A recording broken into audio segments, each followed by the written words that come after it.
মালদ্বীপের সাথে বাংলাদেশের বন্দি বিনিময় চুক্তি কার্যকর হলে দেশটির কারাগারে আটক বাংলাদেশি বন্দীরা দেশে ফিরতে পারবেন। সেখানে সাজার বাকি মেয়াদ শেষ করার সুযোগ পাবেন বন্দীরা। এ লক্ষ্যে খুব শিগগিরই বন্দি প্রত্যর্পণ চুক্তি কার্যকর হবে বলে জানান দেশটিতে নিযুক্ত বাংলাদেশের ভারপ্রাপ্ত হাইকমিশনার। মালদ্বীপ থেকে ইমরান তালুকদারের তথ্য ছবিতে ডেস্ক রিপোর্ট। মাদক, মারামারি ও শিশু নির্যাতন সহ নানা অপরাধে মালদ্বীপের কারাগারে আটক রয়েছেন প্রায় 100 বাংলাদেশি। এছাড়াও ইমিগ্রেশন আইন লঙ্ঘন করে ডিটেনশন সেন্টারে কাটাচ্ছেন বেশ কয়েকজন প্রবাসী, যাদেরকে অনেকবার বাংলাদেশে ফেরত পাঠানোর চেষ্টা করা হয়।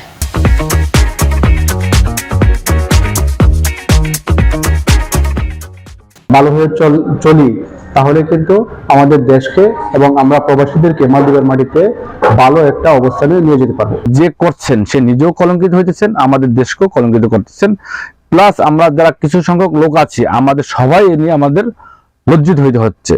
তবে মালদ্বীপের সঙ্গে বাংলাদেশের কোনো বন্দি বিনিময় চুক্তি না থাকায় এসব বন্দীদের দেশে ফিরে আনা সম্ভব হয়নি। এবার তা সম্ভব হবে, কেননা সাজাপ্রাপ্ত বাংলাদেশি বন্দীদের দেশে ফেরানোর লক্ষ্যে ঢাকা মালের মধ্যে বন্দি বিনিময় চুক্তি প্রায় শেষ পর্যায়ে রয়েছে, এমন তথ্য জানিয়েছেন দেশটিতে নিযুক্ত বাংলাদেশের হাইকমিশনার। ওই দেশের যেই বন্দি বিনিময় চুক্তিটি সেটি প্রায় চূড়ান্ত হওয়ার অপেক্ষায় রয়েছে। আশা করি আমরা খুব দ্রুতই উভয় দেশের মধ্যে সেই চুক্তিটি স্বাক্ষর করতে পারব।